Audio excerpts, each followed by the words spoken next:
E aí, pessoal, tudo bom? A gente está voltando aqui, né, para dar a nossa primeira aula de conceitos e essa abordagem, né, da liderança da TI. E com isso a gente vai começar com as aulas, né, estilo de liderança, gestão do conhecimento e inteligência emocional. Então, é justamente a gente entender o significado de liderança, até mesmo para vocês se identificarem. A gestão do conhecimento também são trabalhos muito internos, né? De uma certa forma, você gestionar o seu conhecimento e saber como você pode agregar dentro da empresa. Inteligência emocional, a gente precisa se autoconhecer, a gente precisa ter esses insights para justamente isso, a gente poder agregar uma equipe se autoconhecendo e sabendo até onde vai o nosso limite. Então, essa aula é de suma importância para o nosso crescimento pessoal, né? E, consequentemente, profissional, porque não tem como a gente fugir disso. Excelente. E o nosso primeiro tema de hoje vai ser estilo de liderança. Vocês sabem quais são os estilos de liderança de vocês? Sabe qual o melhor estilo para utilizar em cada contexto? Vamos descobrir aqui juntos como é que funciona isso.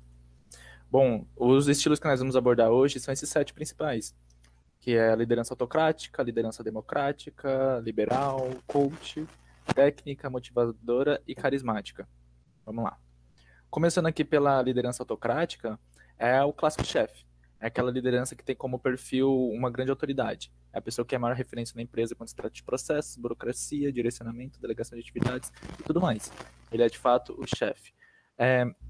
Isso não é por todo ruim. Existem certas vantagens por ser uma liderança desse tipo. Como está dito no slide. Traz uma grande agilidade para tomar de decisão. Como ele é o maior responsável por isso, ele toma a decisão sozinho, não tem que passar por muitas pessoas, tem uma grande agilidade na tomada de decisão. Tem um grande controle nos processos, porque tudo está só sobre uma mão. Um líder vai atuar muito bem delegando as atividades e organizando esse processo, fazendo o controle. E a equipe vai ficar muito mais focada nas suas atividades. É mais uma vantagem. E a equipe se torna muito mais produtiva com a presença desse líder.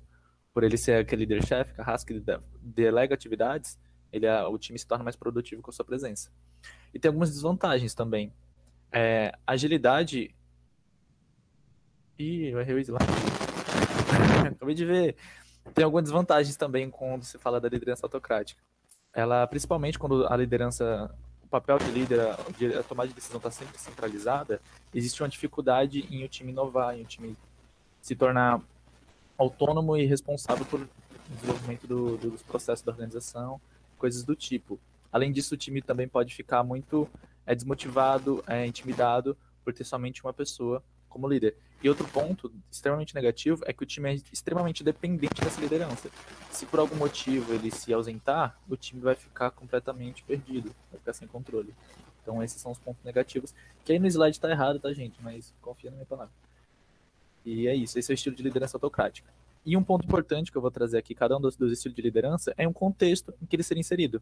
A gente pode pensar que o clássico chefe é um perfil de líder que a gente não quer mais hoje, que ele não faz tanto sentido, já que a gente está com uma cultura muito mais horizontal, muito mais focada em pessoas, e faz muito mais sentido que seja um líder com esse perfil. No entanto, organizações mais imaturas, recentes, com pouco tempo de processo, organização, estrutura organizacional e documentações dos seus processos e tudo mais, exige uma liderança autocrática. Exige que uma pessoa tome a postura e tome a frente e faça com que as coisas aconteçam. Então essa liderança ela é muito, muito utilizada, muito mais presente em um contexto em que a empresa ela é muito recente, em que ela exige uma liderança, existe uma pessoa com a frente. Isso se vê em startups que estão surgindo, se vê em empresas juniores que têm pouco tempo de existência, se vê em vários tipos de organizações que exige a necessidade normalmente de uma pessoa que criou, que ela tem aquela ideia, que está colocando para frente, que está chamando a galera, que está puxando todo mundo. Então exige a necessidade sim desse tipo de liderança e acaba sendo nesse contexto. Excelente? O próximo estilo de liderança é o líder democrático, o que junta toda a galera. Aquele líder que é muito responsável por falar. Enquanto esse autocrático ele toma as decisões sozinhos, o democrático ele toma a decisão com o time. Ele é aquele cara que vai chamar a galera para tomar a decisão estratégica, vai tomar as decisões sempre ouvindo a opinião dos outros e nunca com base na tua própria convicção pessoal. Então, esse é o tipo de liderança democrática. Tem as suas vantagens, como líder e equipe, eles se tornam muito mais próximos. Existe uma colaboração entre o time que é muito, muito valorizada. Então, fazer com que times se relacionem, que trabalhem juntos, resolvam problemas juntos, troquem experiências, é muito, muito, muito valorizado nesse estilo de liderança. E o time se sente mais responsável pelos projetos. Como eles deram pitaco, como eles sugeriram, deram sugestões, estavam na hora da tomada de decisão, eles vão se sentir mais responsáveis por aquilo, porque eles fizeram parte daquela escolha, eles fizeram parte da construção daquilo. Então é muito importante para alinhar estratégia com o time.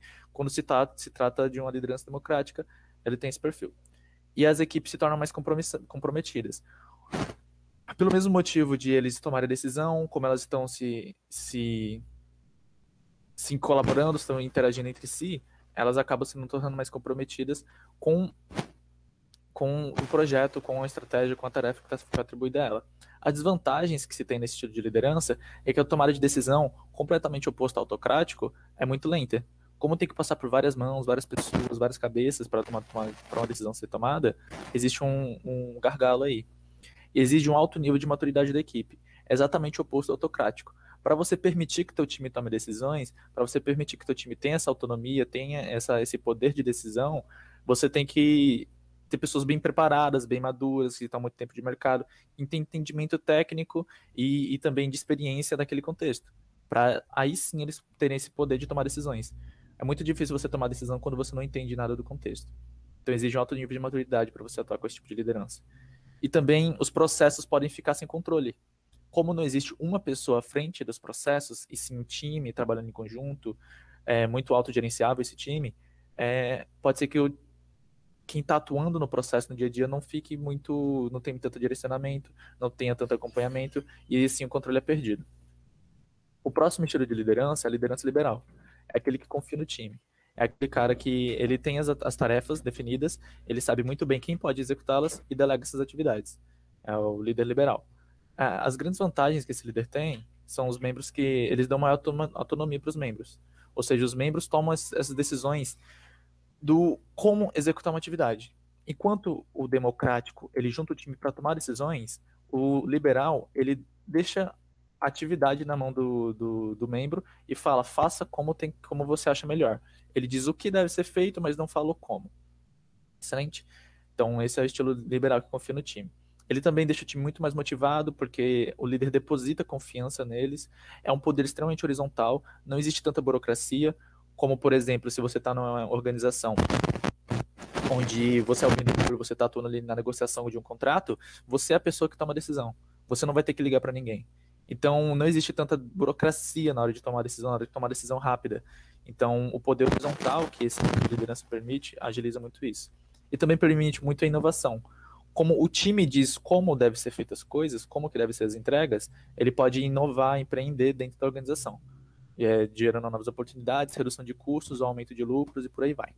Que é empreender dentro do negócio.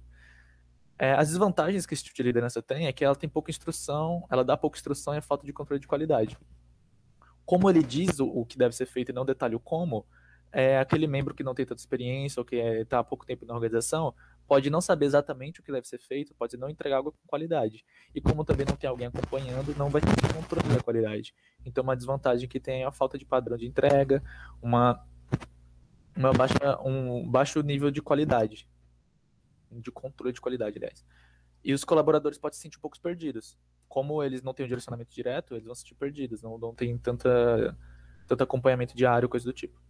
E o individualismo pode crescer e o líder perder o respeito. Isso se dá quando se você tem um líder que só diz o que você deve fazer, não te acompanha, não faz um controle, não está ali no teu dia a dia, você tem o poder de tomar decisão, você pode chegar à conclusão de por que eu tenho esse líder.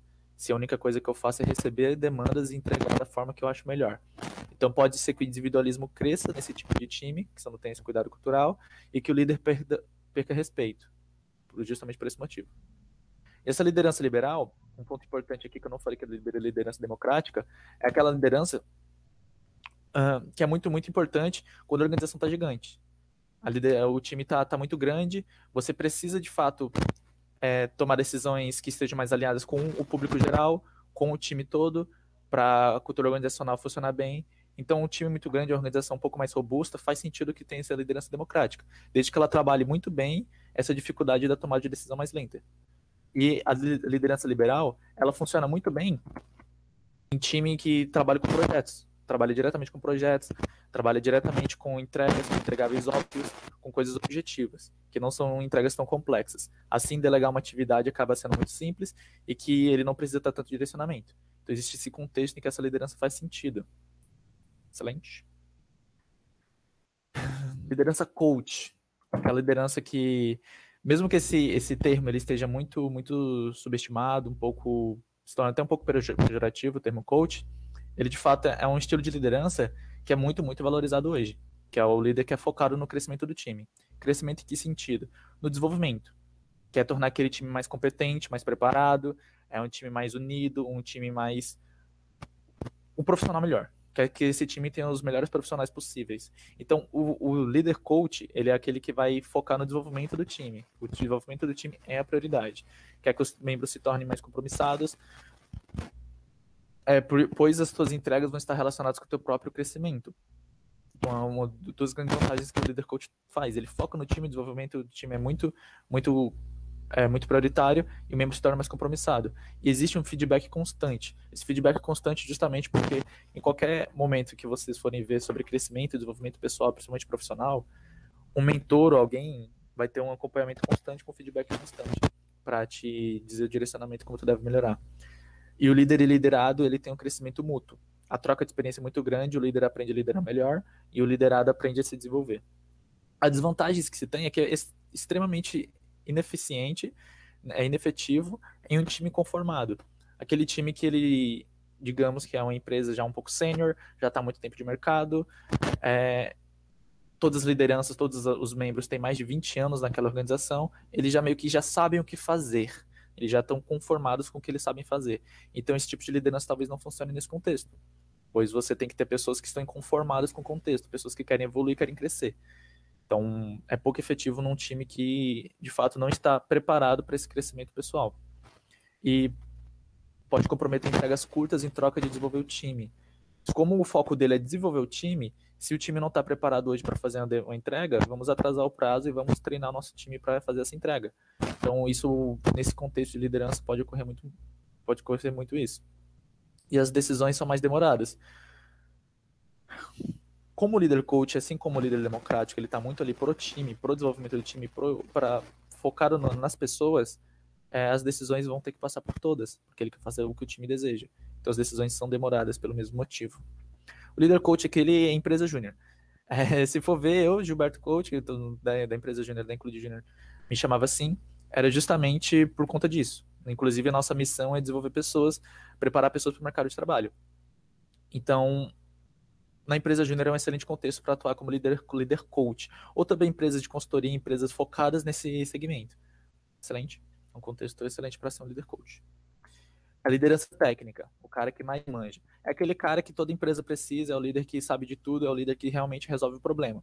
Ele é o líder que traz as vantagens ele se torna uma referência. Se ele é do time de desenvolvimento, ele é o líder técnico, ele é o cara que manja do framework, manja da linguagem, manja de infra, manja de tudo. Se ele é o líder, é aquele líder que manja de todos os tipos de framework, como que funciona cada papel no framework, como que funciona cada processo interno daquela organização. Costuma ser o cara que está mais tempo, tem maior senioridade na empresa, ou aquele cara que estuda que não é nada. É o líder um pouco mais especialista. Então ele tem essa vantagem de ser uma referência, ele inspira muito os outros com a sua atuação, como ele tem uma grande excelência nas suas entregas, nas suas capacidades técnicas, acaba inspirando os demais. E ele deixa o time muito confiante. Confiante em que sentido? Se eu errar aqui, tem alguém que vai me acudir. Com certeza, o time ele se torna muito mais leve quando se trata de resolver um problema, porque sabe que existe essa liderança. Essa liderança vai conseguir resolver esse problema caso ocorra algum problema, né? Vai conseguir resolver caso ocorra algum problema. A desvantagem é que, de fato, o time pode se acomodar. Como eu sei que o meu líder vai resolver o meu problema, eu posso talvez não me preocupar muito em ter uma entrega muito boa, posso não me preocupar em me desenvolver e me preparar para não depender do meu líder. Ou também posso me sentir intimidado.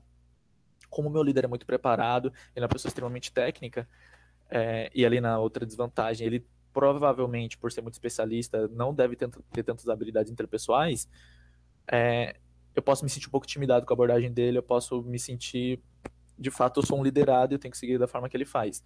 E também tem ele que ele pode ser um pouco rígido. Rígido em que sentido? Que não permite inovação no processo. Como ele é quem manja daquele processo, como ele é quem sabe como as coisas devem ser feitas, ele diz como é que deve ser feito e vai ter que ser dessa forma. Então ele vai ser rígido na inovação, nas melhorias de processos, nas formas do como fazer. Ele é aquele cara que diz exatamente como fazer. Show. O líder liderança motivadora. O que começa pelo porquê. Esse que começa pelo porquê diz muito sobre o livro Começa pelo Porquê. É exatamente essa frase. É um líder que fala muito de propósito. É aquele cara que fala sobre o time vestir a camisa, ele fala sobre a gente está aqui por esse motivo. A Nubank existe para que as pessoas não peguem mais filas. A Apple existe, a gente está aqui porque nós queremos mudar o status quo das coisas. E viaja. A Humanir existe porque queremos conectar mulheres ao mercado de trabalho. É aquele cara que tem um propósito, tem a missão da empresa na ponta da língua. Ele é aquela liderança que fala muito, muito de propósito, que faz o time se sentir motivado a trabalhar naquela organização porque tem uma causa maior. Esse é o líder motivador. O que começa pelo porquê. Por que nós estamos aqui? Isso está muito, muito claro. As vantagens desse tipo de liderança é que ele melhora o clima organizacional. Quando o time entende o propósito, entende aquilo, ele faz aquilo de alguma forma. Ele vai fazer, vai trabalhar mais, ele vai fazer muito mais, porque tem um propósito maior, tem um objetivo maior. Ele faz o time vestir a camisa também. Esse sentido de vestir a camisa é de ter sentimento de dono.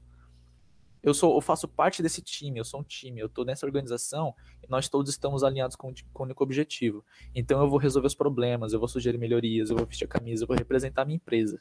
É aquele membro que, de fato, não fala mal, ele sempre sugere melhorias na empresa e tá ali, que defende a empresa a todo custo.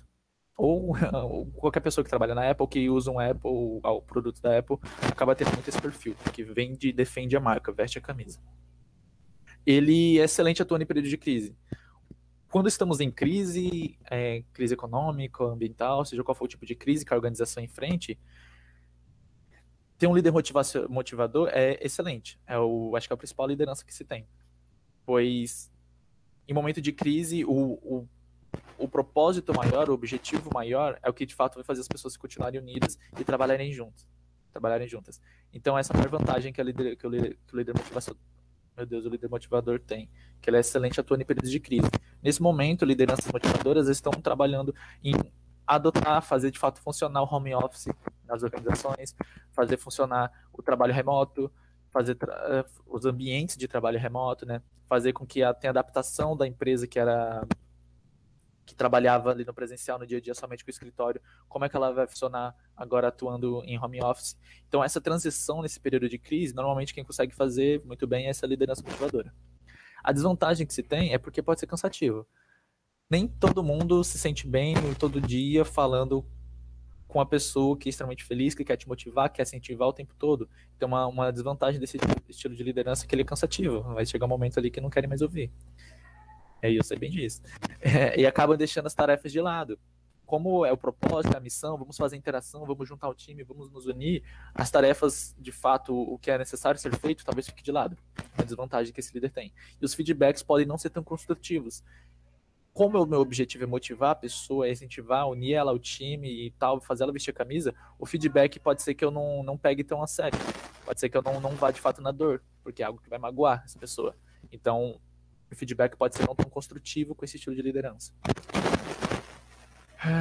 E a última liderança, o último tipo de liderança é o líder carismático, a liderança carismática. É o apaziguador. É aquele líder que ele lida bem, que é amigo de todo mundo, que resolve problema, tem uma grande habilidade desenvolvida de resolver conflitos, de resolução de conflitos. Inclusive, uma das vantagens, resolve conflitos como ninguém, esse estilo de liderança. É aquele cara que consegue fazer amizade com todo mundo, que lida bem com todo o time, que faz o happy hour e que tem esse estilo de abordagem. Ele se prende muito aos valores da cultura organizacional e faz o time se unir. Esse líder ele costuma representar muito bem a empresa, quando se fala do papel de líder, quando se fala do guardião dos valores, aquela pessoa que defende os valores no dia a dia, na prática, nos hábitos, ele é essa pessoa, e quando essa pessoa ela é amiga de todo mundo, faz com que o time se prende à cultura organizacional, faz com que o time adote muito bem os hábitos e a vivência de estar naquela empresa. e faz o time ser mais produtivo sem ser autoritário. Como você é amigo, você provavelmente trabalha muito bem com um amigo, com uma pessoa que você sente bem, tem um certo nível de intimidade, você faz coisas que você não faria para caso essa pessoa não fosse sua amiga. Então o time se torna muito mais produtivo com a liderança carismática. Mas ele, contraponto, desvantagens, é que ele pode ser pouco técnico. Como a grande habilidade dele é o carisma, é a habilidade interpessoal, talvez não tenha tanta necessidade dele entender de fato os processos, entender de fato as tecnologias, entender as ferramentas que são utilizadas naquela organização. Então é uma desvantagem. E ele pode ter dificuldade também para dar feedbacks negativos. Se você é amigo, se você é amigo de uma pessoa, provavelmente você vai ter uma certa dificuldade de dar certo feedback. Então é a desvantagem que ele tem. E ele pode perder um pouco do profissionalismo. Quando ele se torna íntimo, se torna próximo do time, pode ser que esse nível hierárquico necessário se perda. E tem outro ponto aí, é que se tornando íntimo, se tornando próximo de alguém, pode ser que ele tenha uma espécie de paternalismo, que é eu vou adotar o que uma pessoa, eu vou auxiliar mais essa pessoa do que as demais, vou dar um certo nível de privilégio. Não vai ter imparcialidade nas suas decisões. Então é uma desvantagem também nesse estilo de liderança. E aqui, para finalizar, a liderança ideal, né? É o sonho de qualquer organização. O líder que saiba atuar em qualquer contexto. E lendo sobre o tema, me aprofundando, a única coisa que dizem sobre o líder ideal é que ele simplesmente não existe. Não existe o líder ideal. Existe o líder ideal para determinado contexto. Assim como eu falei aqui alguns exemplos de como que esses líderes atuariam em determinadas organizações, em determinados contextos, o líder ideal é aquele que se adapta.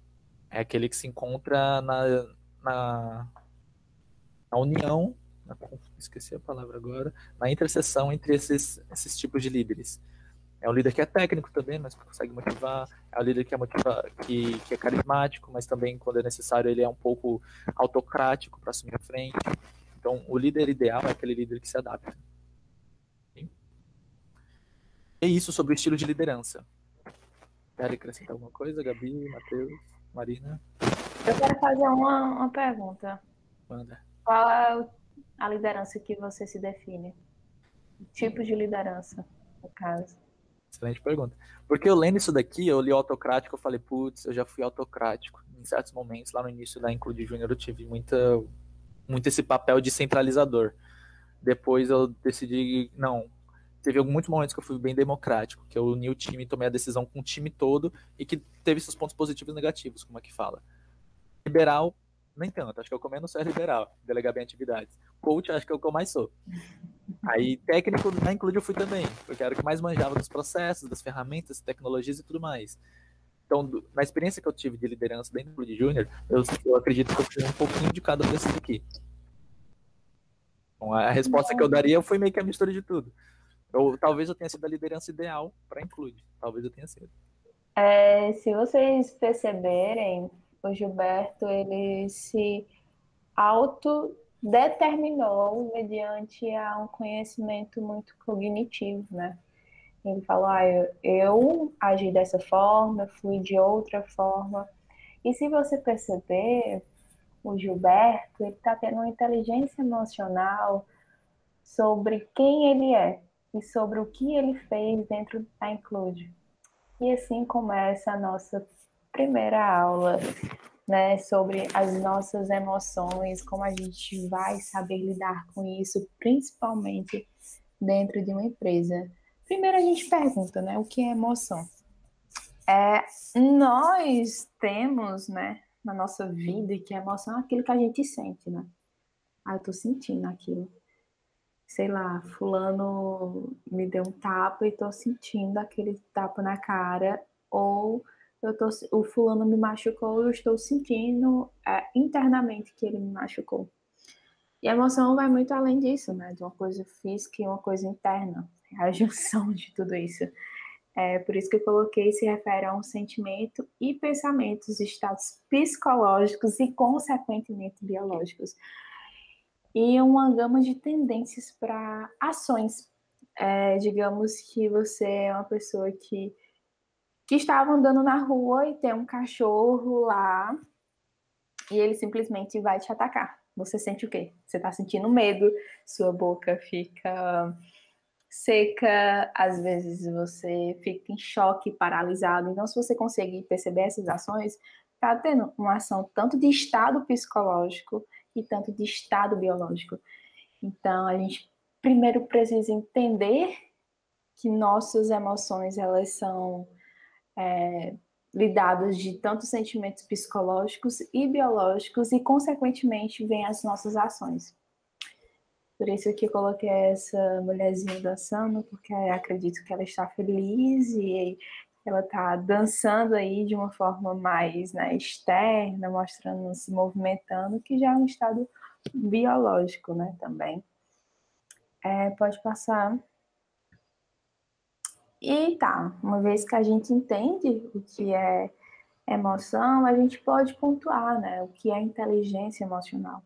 Eu trouxe uma definição de Daniel Goleman, que ele é um dos fundadores da inteligência emocional, que ele fala que é a capacidade de reconhecer os nossos sentimentos e o uso das outras pessoas para motivarmos e poder lidar adequadamente com as nossas emoções, tanto em relação a nós mesmos, quanto às outras pessoas com quais nos relacionamos. É muito intuitivo esse nome, né? Inteligência emocional. É justamente a gente ter essa inteligência, esse overview de emoções, sentimentos e saber lidar com ele. Digamos que eu sou uma pessoa muito estressada, muito impaciente, e eu estou em um ambiente de trabalho onde eu sei que a gente precisa fazer uma reunião. E dentro dessa reunião eu comecei não foi uma reunião agradável, eu comecei a perder minha paciência. E uma vez que eu perdi a minha paciência, eu parei e falei: não, vamos dar uma parada aqui, porque eu preciso me recompor, eu preciso me entender. Se você perceber o que eu fiz, né? Eu comecei a ver que estava indo no meu limite, e uma vez que passe do meu limite, eu talvez iria ter atitudes que iria desagradar todo o ambiente. Então, eu, como uma pessoa que tem inteligência emocional, eu vi, não, vamos dar uma pausa para me recompor, para eu voltar novamente, para a gente ter um fluxo mais sustentável. Então, eu tive essa inteligência de entender que a partir daquela emoção eu iria ter atitudes que não iriam ser benéficas para mim. Então, eu pedi para parar, para me entender, para beber uma água, para esfriar a cabeça, para assim depois a gente começar a continuar o que estava, né, nesse impedimento. Isso é um grande exemplo, né, de inteligência emocional. E com isso, pode passar. Com isso, a gente precisa entender que a gente tem dois tipos de mente, né? Essa mente racional e essa mente emocional, né? Que a gente vai falar um pouco sobre esse tipo de QI. A mente racional é ter todo esse pensamento, toda essa ponderação, todo esse filtro na fala, sempre estar em reflexão, nunca tomar, tomar assim, decisões por formas impulsivas e sim sempre muito embasada naquilo que você está tomando, né, de decisão e tudo mais. E emocional já vai mais para aquela impulsividade, aquela poderosidade, né? Tipo, ai, tô indo aqui, vou deixar meus sentimentos falarem mais alto, né? Quem nunca passou por isso, né? E a nossa inteligência emocional é justamente isso, a gente conseguir encontrar um equilíbrio no meio desses dois termos, né? A gente não ser nem tão racional demais, mas também não ser tão sentimental demais. Então, a gente tentar sempre entrar em equilíbrio nisso tem muita vantagem, principalmente nessa área de inteligência emocional. Então, é difícil, muito difícil, porque às vezes os nossos sentimentos tomam conta da gente, porque a gente é movido por emoções. E quando a gente não sabe lidar com isso, consequentemente a gente vai deixando de falar mais alto, ao invés de, poxa, eu preciso ter um equilíbrio, eu preciso ressignificar aquilo ali. Enfim, quem nunca tomou atitudes errôneas por simplesmente ter sido impossível, por não ter pensado. Então a gente sempre vai tentar entrar nesse equilíbrio, né? É como se fosse uma corda bamba, né? A gente tentando sempre é andar por cima dela para não cometer esses deslizes. E no ambiente de trabalho, a gente tendo essa inteligência, uma vez que a gente começa a ter inteligência sobre as nossas emoções, a gente consegue ver isso no outro e consegue ter um pouco mais de empatia, um pouco mais de resiliência sobre o outro. E pode passar, Gilberto. E até eu falei, né, que a gente tem 2 QIs nessas 2 mentes, que é esse da inteligência, né, nessa questão da razão e tudo mais, e do quociente emocional, que eu até mencionei, que a gente vai mais nessa impulsividade, nessa poderosidade. E até eu falo, né, que existe diferentes formas de inteligência, né? E uma dessas principais formas é o autoconhecimento. Nossa, eu se deixava dar aulas e mais aulas, até trocas sobre autoconhecimento, porque é de suma importância. Se você perceber, quando eu perguntei para o Gilberto qual que ele mais se identificava, ele foi lá e começou a pontuar, nossa, liderança, eu atuei dessa forma e etc. A gente percebe que o Gilberto ele teve um autoconhecimento tremendo para entender o que ele fez, o que ele não fez dentro daquela empresa, o que ele agregou e o que não agregou. Então, e ele se definiu muito bem, sabe? Vou parar, tá, Gilberto? Eu só queria acrescentar uma coisa, que inteligência emocional foi uma das primeiras coisas que eu estudei para entender de fato o meu perfil de liderança lá no início, quando eu assumi a presidência. E foi de suma importância para fazer a mudança que foi feita. De fato, atuar como uma liderança que gerava resultados. Então, de fato, sim, inteligência emocional é super imprescindível se você quiser atuar como líder. Sim, é algo que quando você se conhece, você conhece o próximo, e assim a gente começa a ter estratégias positivas dentro da empresa para que a gente aprenda a lidar melhor com o outro e assim a gente tem uma qualidade de desempenho do time, sabe? E isso é muito bom. E eu falei, né, que era composta por autoconhecimento, controle de impulsos, persistência, automotivação, habilidade social e capacidade de, meu Deus, perceber. Nossa, Matheus, viu? Você depois dá uma cortada nisso.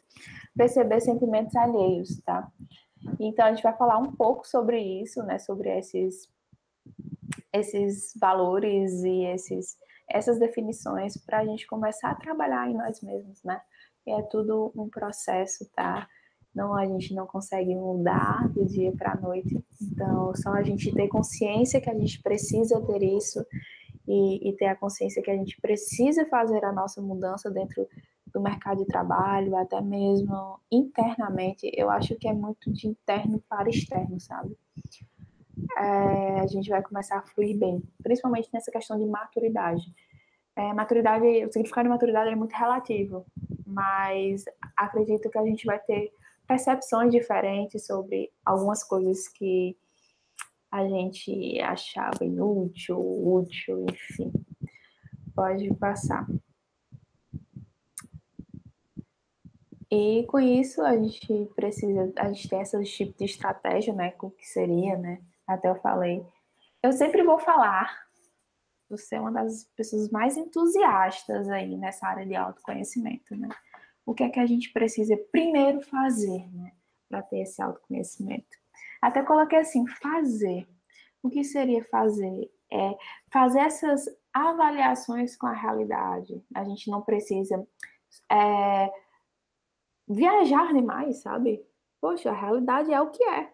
E é isso que está acontecendo. Então, a gente ter essa jogada de tipo assim, tá, eu tô entendendo o que tá passando, mas eu tenho os meus pés no chão. E eu sei qual é o processo, e eu sei que eu preciso passar por isso para entender, sei lá, que talvez eu ganhe algum cargo mais na frente, ou que eu preciso entender algumas situações para que mais na frente eu consiga lidar melhor com isso, sabe? E outro ponto que eu falei, que eu coloquei no caso, seria conhecer, se conhecer, né? Conhecer as suas próprias forças, suas áreas de aprimoramento, as aspirações e estímulos. É isso, você olhar para si e falar assim, o que é que eu tenho de positivo? O que não é negativo? O que é que eu posso mudar? O que eu posso fazer para que eu possa agregar mais conhecimentos. Eu sei que eu sou boa em tal coisa, tá? Mas como é que eu posso aprimorar? Eu busco, sei lá, curso, ou eu vou para uma psicóloga para ela me ajudar a me conhecer melhor? Como é que eu faço? Então, ter esse processo de conhecer e conhecer o seu limite é muito imprescindível para o autoconhecimento, tá? Insights, né? Que é isso, né? Você ter sua visão interior, identificar padrões, hábitos na sua vida e reações emocionais. Eu vou falar isso por mim, né? Uma vez que eu comecei a perceber que eu sou uma pessoa muito, digamos, rotineira. Amo ter hábitos, tá? Sempre tenho rotinas e às vezes, quando minha rotina é quebrada, eu me sinto mal, muito mal. E eu consigo perceber que eu tenho esse padrão na minha vida, de sempre acordar todos os dias muito cedo, de dormir muito cedo, de fazer tudo muito certinho. E quando isso é quebrado, eu fico, nossa, meu dia não rendeu, ou, nossa, isso não fui produtiva, sendo que eu fui produtiva, eu só apenas não fiz um processo que estava em hábitos, né, no meu dia a dia. Então, eu consegui identificar esse padrão e comecei a trabalhar em mim.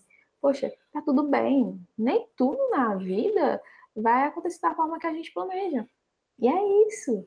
É entender que a gente não vai sempre vivenciar as coisas que a gente quer ou que a gente está acostumado. E saber lidar da melhor forma. Beleza, quebrei aqui, mas a vida continua, entendeu?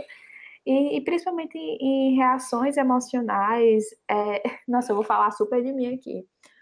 Eu sei que também eu sou uma pessoa muito racional, me considero bem racional.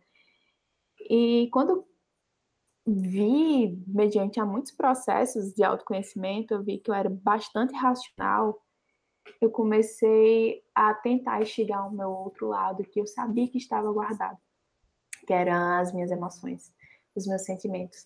Saber expressar os meus sentimentos da melhor forma. Que antes eu não conseguia porque eu sempre utilizava a razão à frente. Então, quando eu me conheci, vi todas as minhas reações emocionais, como é que eu poderia agregar e como é que eu poderia expressar os meus sentimentos, acredito que isso me fez evoluir muito internamente. E se a gente parar para perceber que o nosso reflexo no mercado de trabalho é a nossa essência, né? De uma certa forma. Claro que são âmbitos diferentes, mas quem está lá é você e sua essência, só em um setor diferente, mas a pessoa é a mesma, o sentimento é o mesmo. Só muda um pouco a contextualização, né? Das ações, do ambiente, mas se você perceber, a essência vai lá continuar, você está ali, você tá lidando daquela forma, né? E até falei aqui também, quando eu falei das reações emocionais, é reconhecer os próprios sentimentos, uma vez que eu me pontuei, não, poxa, eu estou me reconhecendo, eu sei que eu sou uma pessoa muito racional. Nossa, eu tive a consciência que eu fui uma pessoa racional, eu tive esse feeling de tipo, nossa, eu sei que eu sou assim. E é muito difícil, às vezes, a gente se autodominar, ou se autopontuar sobre algo, porque parece que limita a gente. Mas nem tudo que a gente se pontua, ou quando a gente se conhece de fato, significa que a gente está sendo limitado àquilo. Significa que a gente está se conhecendo ao ponto de falar, de se expressar, de externalizar. Até porque a gente sempre vive em constante mudança. Então, a nossa vida é muito instável, né? Então, beleza, hoje eu sou uma pessoa assim, mas amanhã eu não posso ser. Depois de 10 anos eu não sou mais. E é isso, a gente precisa reconhecer os nossos próprios sentimentos, ter consciência dos nossos próprios sentimentos para que a gente possa querer modificá-los ou para querer trabalhar da melhor forma, né? Vocabulários para os sentimentos, né? Nossa, era uma dificuldade tremenda que eu tinha em todos os sentidos, né? De tipo, falar, poxa, eu tô chateada com você. Falar, estou chateada. Ou eu estou com ciúmes, ou eu estou muito brava com você sobre algo que você fez. Às vezes a gente começa a guardar internamente. A gente não dava nomes para eles, né? E não só para outras pessoas, mas para a gente. Às vezes a gente ficava muito chateado com uma coisa. Ah, mas eu tô chateado porque isso aconteceu e parar. Mas não admitia que você estava chateado pela ação. Ou não admitia que você ficou com ciúmes de uma coisa que aconteceu. Porque às vezes a gente tenta se enganar. E esse é um ponto muito importante, a gente começar a ter consciência sobre os nossos sentimentos e sobre o que a gente sente mediante as ações. Beleza, eu tenho consciência que eu estou chateado. Tá, mas beleza, você reconheceu que está chateado, o que, é que a gente pode fazer? Você acha melhor conversar com a pessoa que te chateou? Ser transparente? Dizer que, ó, me chateou por isso, por aquilo? E não ficar, tipo, fazendo que a pessoa adivinhe o que você está sentindo. Ou que você fique tentando se enganar por muito tempo e depois acaba se frustrando, sabe? E outra é estimular a autoconfiança, né? Que até a gente andou conversando na primeira aula de introdução, de só você é capaz de traçar a sua jornada, né, Gilberto? Estou te parafraseando, né? E Já é é uma isso. da própria jornada. E é isso. É você estimular que só você é capaz disso. E mais ninguém pode tirar isso de você. E quando a gente tem essa autoconfiança e quando a gente começa a estimular internamente, o resto, filho, você não olha nem para trás. Porque você sabe que só depende de você. E de mais ninguém. É sobre autoaceitação de compreender-se para mudar. Como eu sempre falei, gente, a gente ter consciência sobre as nossas ações, os nossos erros e falar, poxa, eu sei que eu não fui bem nisso. Então, eu tenho consciência disso, então estou compreendendo que isso não está fazendo bem nem para mim, nem para o próximo, está machucando pessoas que eu amo, então eu preciso mudar. Nossa, eu já fiz muito isso. Eu escrevia, sabe, em blocos de notas, tipo, atitudes que eu precisava mudar porque isso estaria magoando outras pessoas e também estava me magoando. Então, é uma dica aí, né, caso pra gente começar esse processo de autoconhecimento, que é diariamente.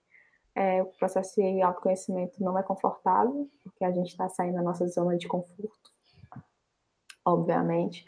A gente está tentando se conhecer, ter consciência sobre as coisas e às vezes isso nos assusta quando a gente se reconhece como uma pessoa impaciente, como uma pessoa que não sabe lidar bem com suas emoções. Isso é externalizado de uma forma que não é boa para outra pessoa. Então não é um processo fácil, é um processo muito complicado e cheio de altos e baixos. Então eu vivo em um processo de autoconhecimento a todo momento. Então, e eu tenho a consciência disso, né? Eu tenho a consciência que eu estou me autoconhecendo cada vez mais. Então, isso já é parte da estratégia, sabe? Enfim, se deixar, eu vou ficar falando horrores. Alguém me para, por favor. E até coloquei uma imagenzinha, né? Que é conhecimento sobre os nossos, né? Sobre as nossas ações, sobre quem nós somos, os nossos estados de espírito também. Se a gente está um pouco mais calmo, se a gente está um pouco mais agitado. E esses pensamentos sobre estado de espírito, né? Por isso que eu coloquei o hippie, que é muito tranquilo, estou de boa, e o cara fazendo yoga, né? Fazendo essa respiração, porque isso ajuda bastante a gente ter o controle da nossa inspiração. Uma vez que a gente tem esse controle, a gente consegue controlar um pouco mais sobre os nossos pensamentos. É uma conexão muito interna, sabe? E é muito bom, muito bom, muito bom mesmo. Recomendo. Pode passar.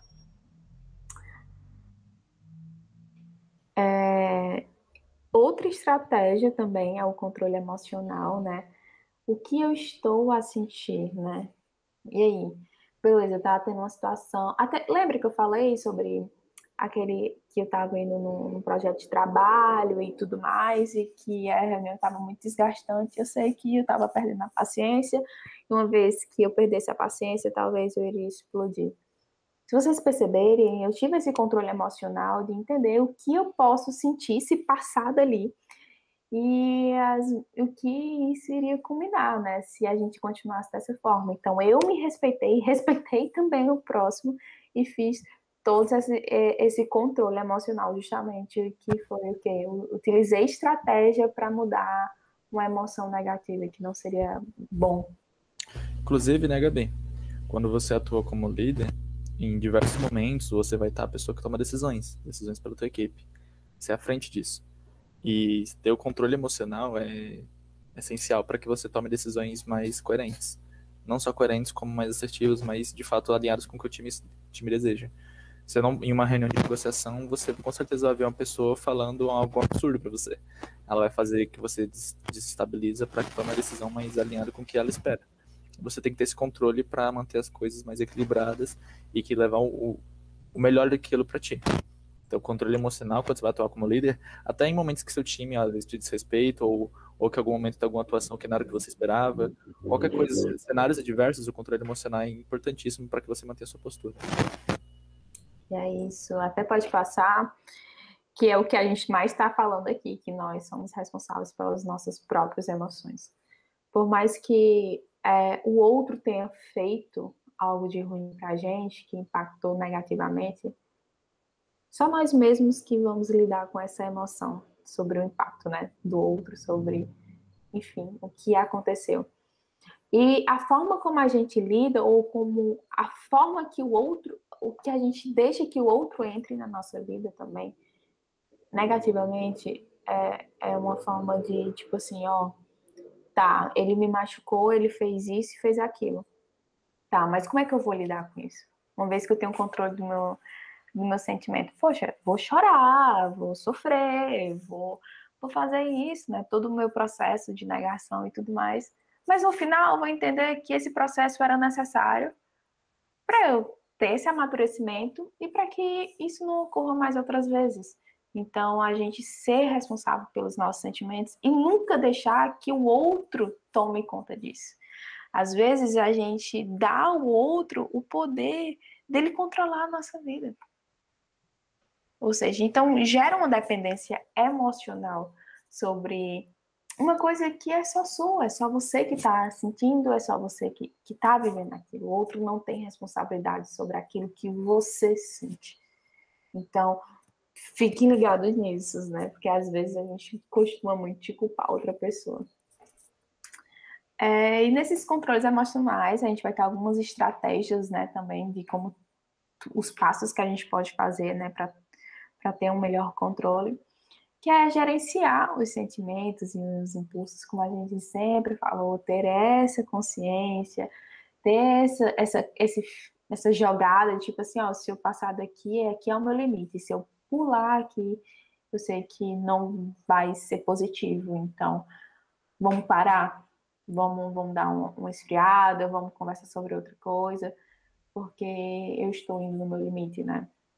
Escolher as palavras, também, né, até o Gilberto falou, quando a gente é líder, a gente também tem que ter uma conversa não violenta, a gente saber lidar com outra pessoa, saber chegar para outras pessoas, porque isso é muito importante, porque a gente não sabe o que o outro está passando. Então, ter uma dose de empatia sobre melhores palavras, saber conversar, a gente não precisa ser agressivo na nossa fala, a gente, poxa, o cara te machucou, ou a mulher lá não tá fazendo uma coisa que quer, o homem não tá fazendo, e eu já tô estressado com isso. Poxa, eu posso conversar com ele? Posso? Então, não foi aquilo que a gente pediu, enfim, tem todas as técnicas de trabalho. E a gente também vai falar um pouco sobre isso, tá? De CNV, que é a conversa não violenta. Antes de tomar as decisões, né, a gente tem que examinar as ações, aí vem aquela questão de racionalismo, né? Quando a gente tem que tomar as decisões, a gente tem que ver os prós, os contras, o que vai ser viável, o que não viável, quais as consequências daquilo, qual o impacto que ela vai trazer, então isso é muito bom. é evitar julgamentos precipitados, né? A gente não pode julgar ninguém, até porque tudo que a gente sabe do outro até então é muito superficial, então não vale a pena eu rotular outras pessoas por algo que eu sei muito pouco. E mesmo que a gente saiba muito dessa pessoa, não é interessante a gente julgar. Até porque cada pessoa tem o seu quarto, né? Cada pessoa tem sua introspectividade e cada pessoa tem sua contextualização e o porquê que aquilo está acontecendo. E não cabe a nós julgar ou apontar o dedo na cara dessa pessoa. Então, a gente se colocar no lugar do outro, a gente ser um pouco mais resiliente é algo muito positivo, tá? É um conselho aí de amiga. Responsabilidade pessoal também, considerar as sequências dos comportamentos, como eu falei, essa questão da empatia,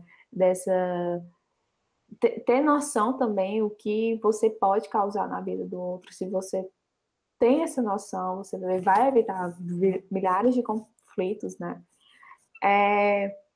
Rever situações, né? É como até eu falei, a aplicação da técnica conversa não violenta, né? Que você, às vezes você tá vendo que o circo tá pegando fogo e eu posso ir lá e conversar de uma maneira mais pacífica, né?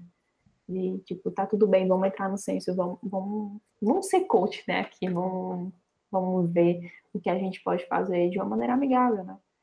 E motivar sempre a si mesmo, toda essa autoconfiança, se estimular e tudo mais. E perseverar e lidar com as frustrações. Eu costumo falar que eu não consigo colocar expectativa em nada, porque o tamanho da minha expectativa é o tamanho da minha frustração, senão pior. Então, a gente tem que sempre lidar com a realidade, tá? Beleza, você tem o total direito também de criar expectativa. Mais uma vez, criada expectativa, tenta saber lidar da melhor forma, né? Porque isso vem com uma frustração muito grande e pode até servir de gatilho, né? Pode passar. O que é a motivação, né? O que eu quero, qual é o meu objetivo? E é isso. É a gente olhar para si e falar, mas onde eu quero chegar? O que você quer fazer? E aí, enfim, e aí, o que é que você quer? Quem você é? Né? Aquelas perguntas bem de filosofia, né? Existencial. Não existe fracasso, existe feedback, né? E é muito isso, a gente sempre está lidando com melhorias, então você não é uma pessoa fracassada, você pode melhorar.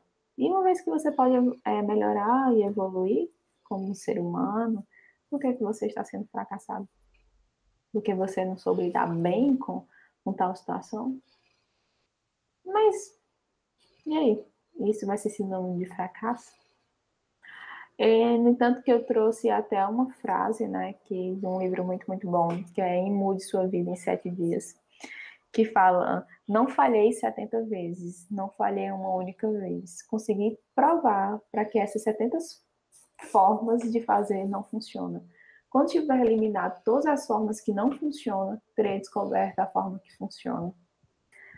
E aí a gente descobriu, né, depois de errar bastante, ele aprendeu como funcionava. Então, não se desmotive. Se você acha que não vai conseguir, poxa, a gente errando e lidando com o nosso erro que a gente consegue, que a gente aprende, que a gente faz diferente. Quem nunca... Sua mãe disse assim, não faz isso, né? Não faz aquilo. E a gente lá e fazia. E levava umas porradas na cara. Aí depois a gente aprendia, né? Não ia mais lá fazer a coisa, né? E uma dose de empatia sempre é muito bem-vinda, tá? Quanto mais a gente é consciente das nossas emoções, mais hábeis somos a identificar as emoções do outro, né? É justamente isso, a gente se colocar no lugar do outro, ter esse comportamento, né? De ler os sinais não verbais também do outro. Por mais que a fulana é muito introspectiva, a gente consegue entender através de linguagens corporais, o semblante dessa pessoa, e às vezes isso pode mudar muito a vida do outro. porque talvez o outro esteja passando por uma situação difícil e ele só queria saber. Ele só queria, talvez, que alguém perguntasse se estava tudo bem, se como estava o dia dele. Então, quando a gente tem essa dose de empatia, nos faz diferente. E principalmente no ambiente de trabalho, né? Quando a gente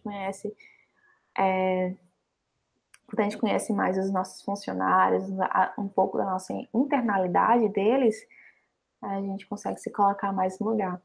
Bem, eu deixei alguns tópicos para vocês lerem, tá? E fazer essa reflexão de vocês. Eu posso até citar que é sentir como o outro, sentir como se fosse o outro, entender como o outro se sente pelo tom de voz, gestos, expressão facial. E é isso, o outro, e às vezes ele fala pelo olhar, ele fala pelo tom de voz, ele fala por expressões. Então, a gente entender isso e identificar é um diferencial muito grande, né? Porque a gente tá lá entendendo a dor do outro, né? Enfim, aí vocês vão depreciar, lendo, desbravando desse slide, porque se deixar eu vou falar há muito tempo, né? Então, pode passar.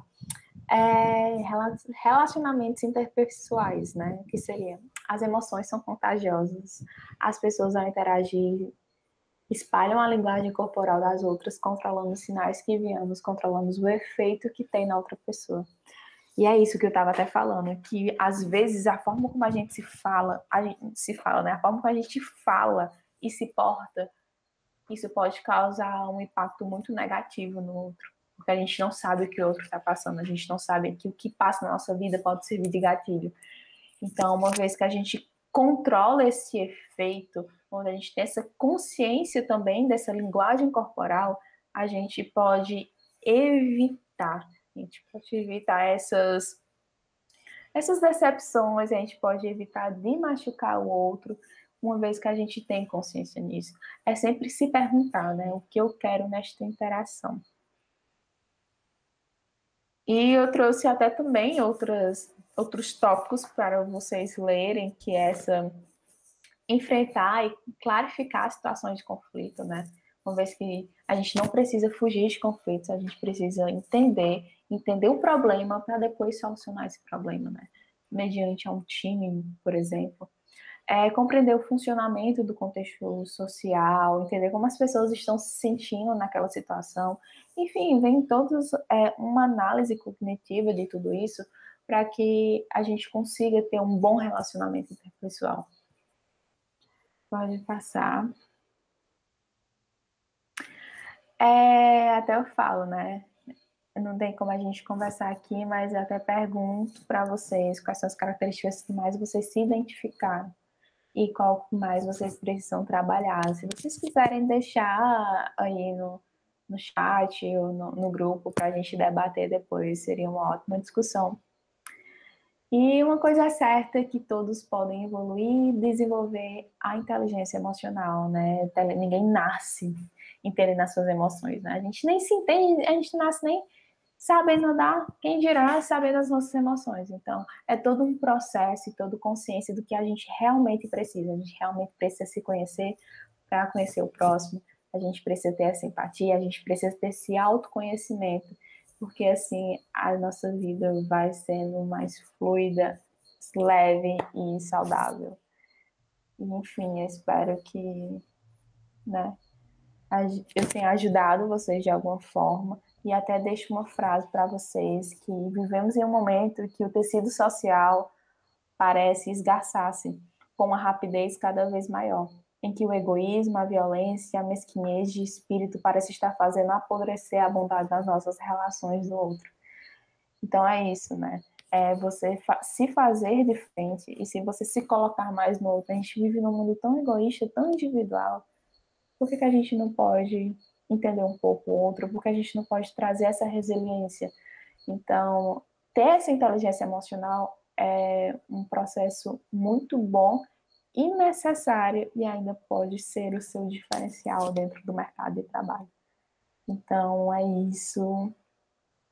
Espero que vocês tenham gostado dessa aulinha. E qualquer dúvida ou qualquer troca sobre, Gabriela, eu acho que eu preciso me conhecer em tal ponto, como é que eu posso? Ou conversa com o Gilberto, não, o Gilberto ama conversar sobre isso, né? A gente vai estar disponível para ter Vamos trocas, sim. tá? Vamos sim. Pode mandar mensagem para mim, que eu ajudo a essa parte de inteligência emocional, autoconhecimento. Vamos nessa. E é isso. Bora lá. Gestão do conhecimento.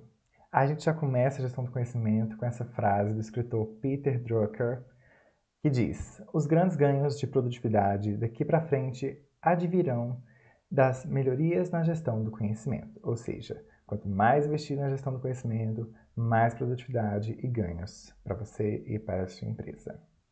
Pode passar. Quem já passou por alguma dessas situações?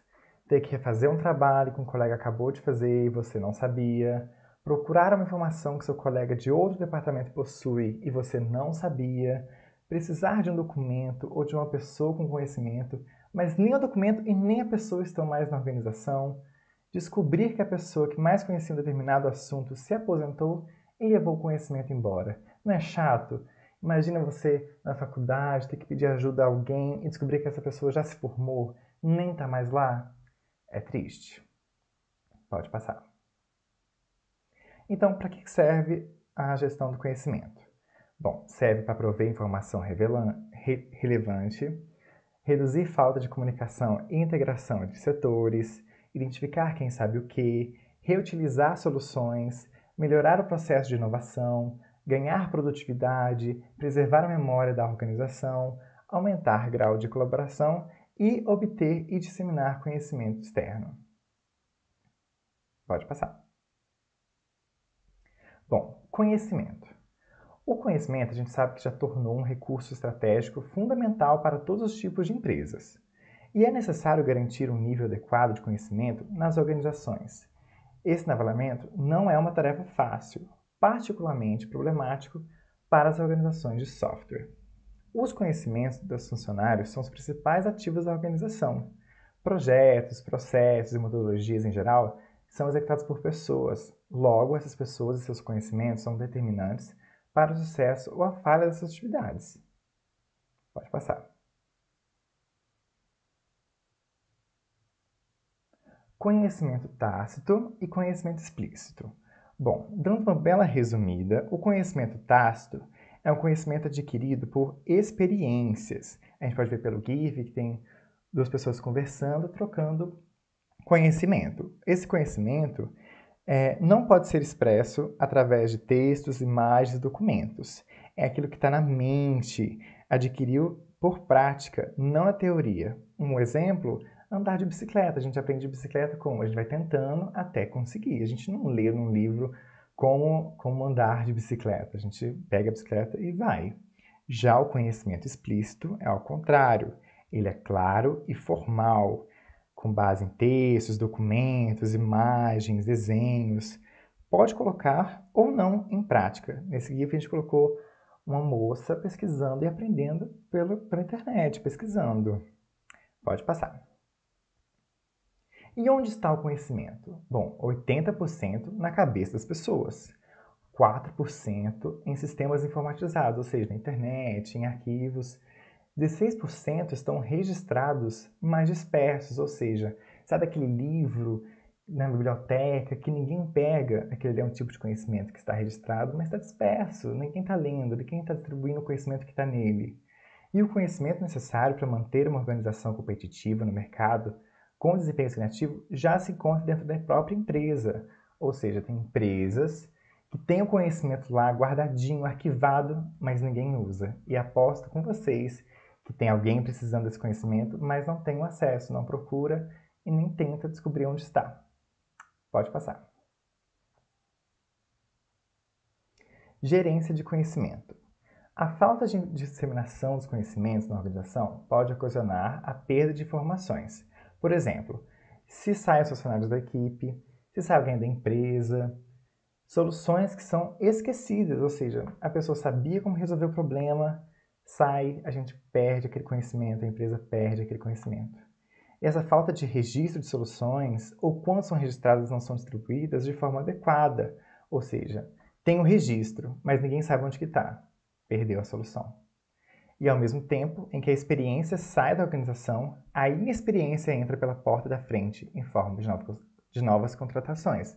Ou seja, o profissional que sabia tudo sai, não deixou nada arquivado, nem como se faz, nem como se descobre, e chega alguém sem experiência na empresa. Vai ter que aprender tudo de novo. Pode passar. Só complementando o que o Matheus falou, por uma situação real que eu já passei, né? Não só, isso não acontece só em empresas, acontece também na faculdade, em projetos. Eu já passei por uma situação assim, em projeto, onde determinada função era só de uma pessoa, e aí a pessoa, né, concluiu a faculdade, precisou sair do projeto, e aí? Que a gente não sabia como é que fazia a função dela. Então, por isso que tem que ter essa gerência do conhecimento, né? Que aí a gente vai falar mais na frente como é que a gente pode, como é que tem formas da gente conseguir repassar esse conhecimento e fazer ele gerir entre todas as pessoas da equipe. Isso. Bom, vamos agora para a visão geral. A motivação é a problemática. Pode passar. Bom, o que é a gestão do conhecimento? É um processo sistemático, articulado e intencional. Nessa figura que vocês estão vendo na tela, é uma espiral da criação do conhecimento organizacional. O que é? Ela mostra como se dá a criação do conhecimento tácito e o conhecimento explícito nos 4 quadrantes do conhecimento apresentados. Esses 4 quadrantes são a combinação, a externalização, a socialização e a internalização. A gente vai ver eles daqui a pouquinho. Dá para perceber que quando começa com o indivíduo e vai para grupo, organização e interorganização, vai vendo que esse conhecimento vai sempre aumentando, vai passando para outras pessoas. Pode passar. Bom, aqui a gente tem o modelo SESI, que é basicamente esse modelo anterior. É uma espiral contínua de aprendizado com interação entre o conhecimento tácito e explícito. O processo é contínuo e interrupto. Tem a socialização, externalização, internalização e a combinação, que a gente vai explicar agora, se não me engano. Pode passar. Isso. Socialização é o compartilhamento de conhecimento tácito com outros através de observação, colaboração ou imitação do comportamento. Olha esses 2 GIFs que eu separei para vocês. O primeiro tem o filho que observa o pai a como fazer a barba e imita com uma colher. Isso ele já desde pequeno aprendendo como se faz a barba. No segundo também tem o pai e o filho jogando videogame. O filho aprende vendo o pai jogando. Ele não aprende, ele está pegando aquele conhecimento ali das pessoas que estão ao redor. Pode passar. E tem a externalização, que transforma o conhecimento tácito em explícito e é importante no processo de criação, pois as ideias e conceitos são formuladas. Ou seja, você aprendeu um comando no videogame que você não sabia que existia, aprendeu por conta própria ali, apertou umas teclas e deu certo. Aí você pega essa informação, vai no fórum do jogo, tem muita gente querendo saber como se faz, e você digita explicando. Você vai estar transformando o conhecimento tácito em explícito, ajudando na exportação do conhecimento. Pode passar. E tem a combinação. Geração de novo conhecimento explícito baseado na combinação de diferentes conhecimentos explícitos. No TCC você faz isso, você faz uma pesquisa de diversos documentos, diversos materiais e transforma em um único material com aquele conhecimento. Na outra imagem eu coloquei vários livros indo para a internet. Temos a Wikipédia que reúne vários livros de informação, tudo num só lugar. Pode passar. E tem a internalização, que é o conhecimento explícito, é convertido para tácito, que é o processo de aprendizado individual. Quando você pega um livro, vai ler, vai aprender funções, por exemplo, o PMBOK, vai ler, vai aprender e vai conseguir conter aquilo na sua mente. É o aprendizado individual. Pode passar. Solução. Qual o problema?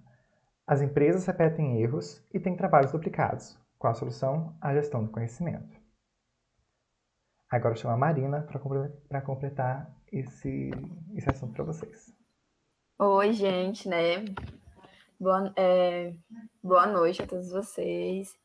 Como imagino que vocês devem estar, né, recheados de conteúdo, de muito conhecimento, muita informação. Então, a gente vai falar agora um pouco sobre a estratégia da gestão do conhecimento. Acho que vai ser até bom, assim, para vocês gerir o tanto de conhecimento que vocês adquiriram com essa aula. Como toda área tem sua estratégia, a gestão do conhecimento também tem sua estratégia. E a gente começa logo com o ciclo da gestão de conhecimento, que não é nada mais, nada menos do que caracterizado por um processo ciclo, formado por a parte de criar, onde você cria o seu conhecimento.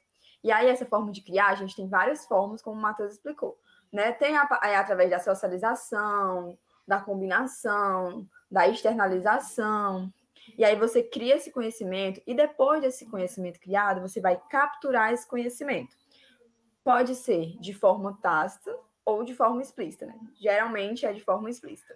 Depois de você capturar esse conhecimento, você vai refinar ele, porque a gente sabe que no decorrer do dia, no nosso dia, a gente recebe uma chuva de conhecimento, né? Conhecimento não é só sentar na frente do computador, ficar na frente do computador, ler alguma coisa, não é só dessa forma, a gente tem várias formas de adquirir conhecimento. Então, é importante que a gente refine esse conhecimento, e aí a gente vai para a parte de armazenar esse conhecimento. De que forma, Maria? Várias formas que já foram citadas ao longo dessa apresentação. Tanto você pode armazenar o seu conhecimento em um livro, escrevendo, ou então fotografando. Tem várias formas de você armazenar esse conhecimento. Depois desse conhecimento armazenado, você vai gerenciar esse conhecimento. Para que você vai usar esse conhecimento? Conhecimento que foi adquirido aqui, eu vou usar para tal coisa. Então, você vai gerenciando esse conhecimento de acordo com os seus objetivos, ou o objetivo da empresa que você está. E depois desse conhecimento gerenciado, aí você vai para a etapa de disseminar esse conhecimento, que é passar para outras pessoas, né, de forma explícita, como já foi mencionado anteriormente. E aí fica nesse ciclo, né? Sempre criando, capturando, refinando, armazenando, gerenciando e, o mais importante, disseminando esse conhecimento. Porque, como dizem, conhecimento bom é aquele conhecimento que é repassado para as outras pessoas. Dando continuidade, vamos agora ver quais são os objetivos da gestão do conhecimento. Né? O primeiro objetivo é a criação do conhecimento. Né? Porque como é que a gente vai falar de uma área, que é a gestão do conhecimento, sem a gente criar esse conhecimento? Depois desse conhecimento criado, como falei anteriormente, de várias formas possíveis que a gente pode criar conhecimento, pode ser lendo um livro, vendo uma pessoa fazendo uma coisa, vendo uma pessoa ensinando a outra pessoa como se faz alguma coisa, ou então a gente pode também aprender na prática, né? Praticando, botando a mão na massa e vendo como faz determinada coisa. Depois da criação desse conhecimento, a gente vai ter a armazenação ou a recuperação desse conhecimento. Que pode ser através de quê, Maria? A gente pode armazenar ou em documentos, ou a gente pode armazenar, como eu falei, em fotografias. Existem várias formas de você armazenar esse conhecimento.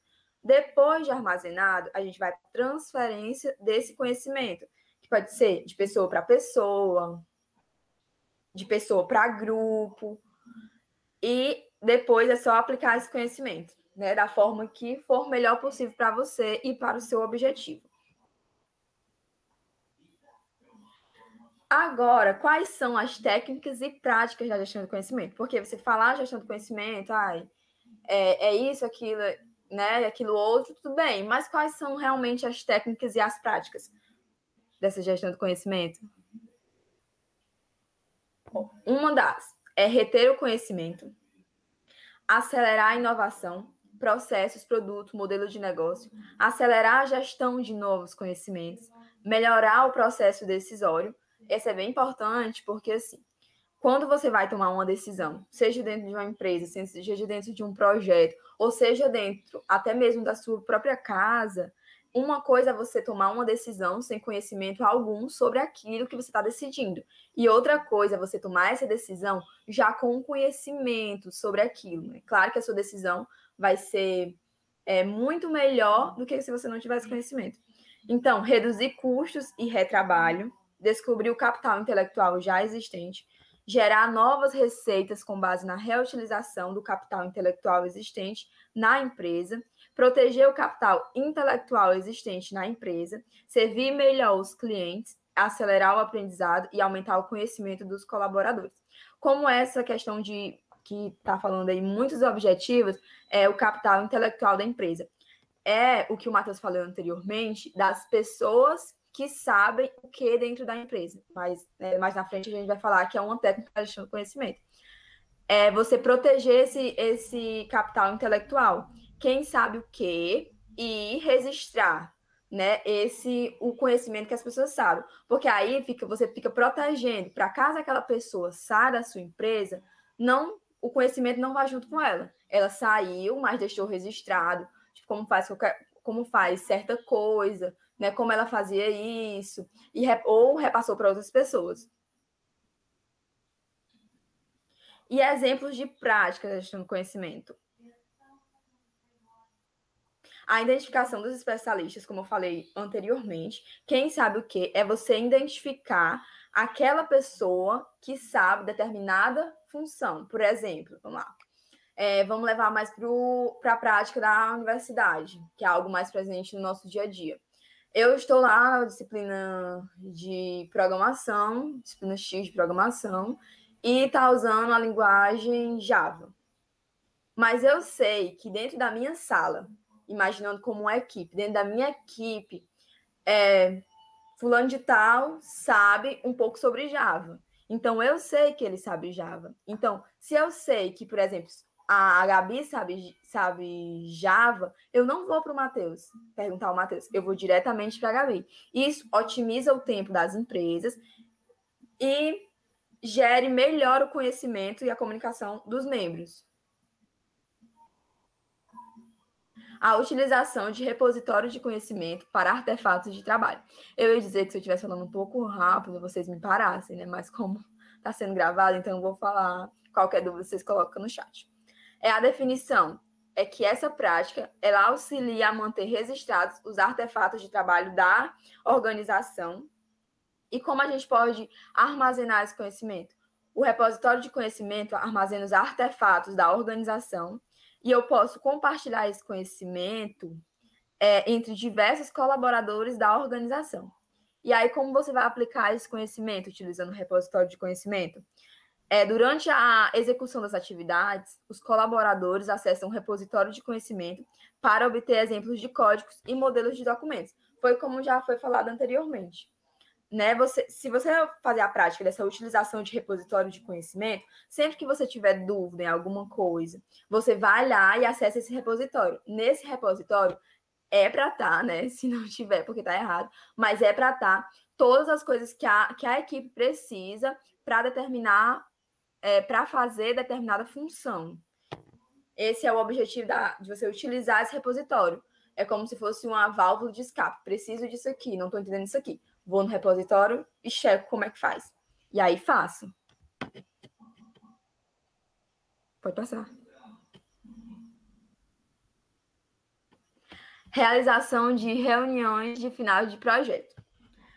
A realização de reuniões de final de projeto são atividades que geram conhecimento de um projeto através da análise do ocorrido ao final de uma interação de desenvolvimento ao final do projeto. Como a gente pode criar essa reunião? Essa reunião ela pode ser criada a partir da identificação de experiências boas e ruins nos projetos. E a gente pode armazenar essa prática através da captura e do conhecimento tácito. Os colaboradores, eles registram sugestões de melhorias para os novos projetos. E a gente pode compartilhar esse conhecimento através de um mecanismo, né, que auxilia a difundir o conhecimento por toda a organização.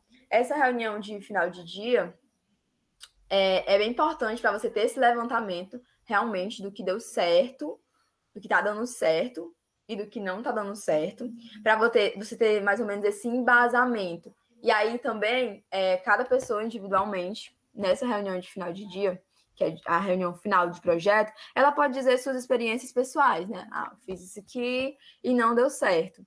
Às vezes ajuda muito para outra pessoa que vai fazer não tentar dessa maneira que a pessoa fez. Por exemplo, eu, Marina, estava lá fazendo meu documento, fiz desse jeito, mas desse jeito não deu certo. Quando a Gabi for fazer o documento dela, o Matheus e o Gilberto, eles podem tentar outra maneira, já que eles já sabem que a maneira que eu tentei, o caminho que eu segui, não deu certo. Pode passar. E a programação em pares. Ela ocorre quando duas pessoas trabalham ao mesmo tempo em um mesmo código-fonte. Uma pessoa funciona como codificador e outra pessoa verifica a codificação realizada.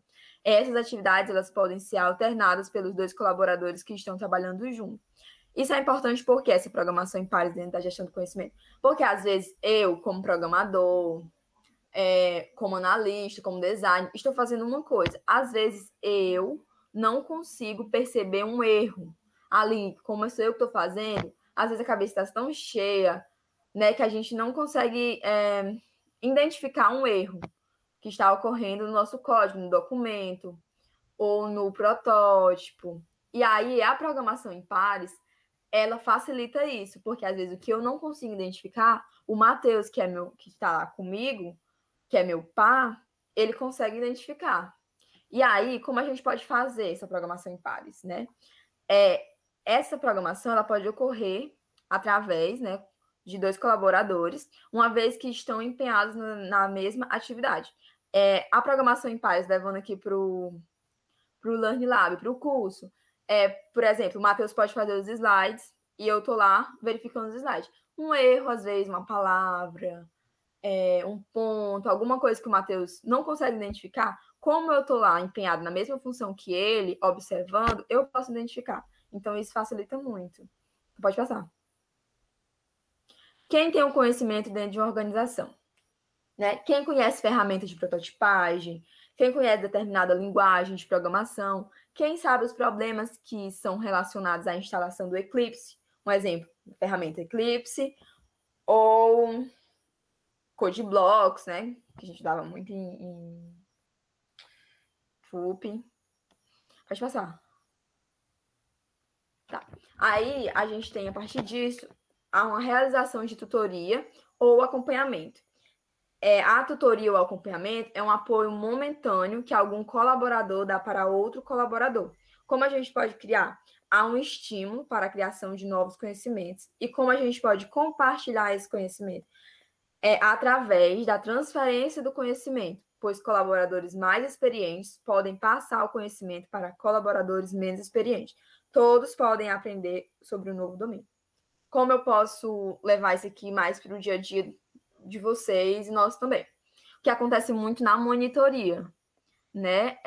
Tem um monitor, que ele lá domina o conhecimento daquela disciplina, e ele pode ajudar a acompanhar nós, alunos, né, que somos novatos naquela disciplina, e dar essa ajuda, transferir esse conhecimento, que é tácito, que é um conhecimento dele, que está retido, e ele pode se tornar ele explícito, que é a partir do momento que eu adquiri esse conhecimento, aprendo sobre aquilo que eu estava com dificuldade e passo na disciplina.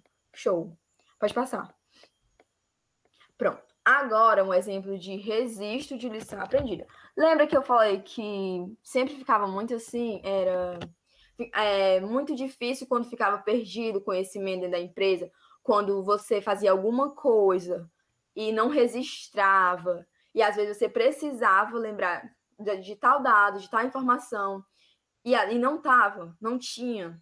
Pronto. Uma forma de combater isso é as lições aprendidas. É você registrar tudo que deu certo e tudo que deu errado. Porque se eu sei que aquilo deu errado, eu não vou fazer de novo. Então, o que vai acontecer? Eu não vou ter retrabalho, eu não vou perder tempo, eu vou otimizar meu tempo. Então, para isso que as lições aprendidas são muito importantes. Então, vocês podem fazer isso tanto no mercado de trabalho, tanto em um projeto da faculdade, tanto quando vocês forem, por exemplo, instalar tal aplicativo, tal software na máquina de vocês. Então, tentei fazer desse jeito, isso aqui deu certo, isso aqui não deu certo. Para quando for preciso Um exemplo, se vocês forem instalar em outra máquina e vocês não ficarem com dúvidas. Pode passar. Tá. E aí, depois de a gente ter falado esse montão de coisas sobre a gestão de conhecimento, né, técnicas, aplicações, conceitos, conhecimento tácito, conhecimentos explícitos, agora a gente vai falar um pouco sobre as ferramentas, algo mais leve, né? Como é que a gente vai utilizar, quais ferramentas a gente utiliza na gestão do conhecimento. Ó, a gente tem Elfo, tem o Trello, tem a Answer Hub, ignorem a pronúncia, eu acho que é assim. Tem a Confluence e tem a Bitrix 24. Dou uma dica de vocês olharem essas ferramentas, são maravilhosas. Eu, particularmente, a que eu mais utilizo daqui é o Trello. Eu acho que vocês também, é uma ferramenta muito boa. Os meninos podem falar se alguma experiência dessas outras ferramentas, se quiserem falar. Mas eu, particularmente, uso mais o Trello e amo. É muito bom para a gente ter esse gerenciamento. Querem falar sobre alguma ferramenta? Não, né, gente? Então tá. Pode passar. Então, a gestão do conhecimento aplicado, né? As formas de... Eu ia tentar falar disso, eu não consegui mutar. Pode falar. Tem uma ferramenta que eu uso muito, que é o Notion. E o Notion é muito bom para tudo que conhecimento, principalmente. Permite você criar páginas e compartilhar essas páginas. E uma coisa interessante é que o Notion ele tem uma conta para alunos, para estudante, que disponibiliza todo o premium, todo o acesso pago. Então, outra ferramenta que vale a pena dar uma olhada. Pronto, show. Sim, e não adianta nada a gente falar assim, gestão do conhecimento. Então, né, vamos falar agora de empresas bem-sucedidas, que todo mundo conhece, que utilizam gestão do conhecimento. Petrobras, Serpro, Banco do Brasil, Toyota e Caixa são aí alguns exemplos de empresas grandes, né, que utilizam gestão do conhecimento. Pode passar. E é isso, gente. Espero que vocês tenham gostado da nossa aula. E aí tem uma frasezinha aqui que eu tô tentando enxergar para vocês. Mas aí, vamos de atividade. A gente vai colocar no grupo do Telegram o link de um formulário. E aí vocês respondem o formulário e contam a presença dessa aula. Espero que vocês tenham gostado. E é isso. Boa noite, estudem e a gente volta na segunda-feira. Qualquer dúvida que tiverem, ou algo que a experiência queiram trocar, mandem mensagem. É nóis. Isso aí. Muito bem. Comuniquem-se lá no grupo do Telegram. Qualquer dúvida, qualquer coisa. Tchau, tchau. Tudo, pessoal. Boa noite. Boa noite.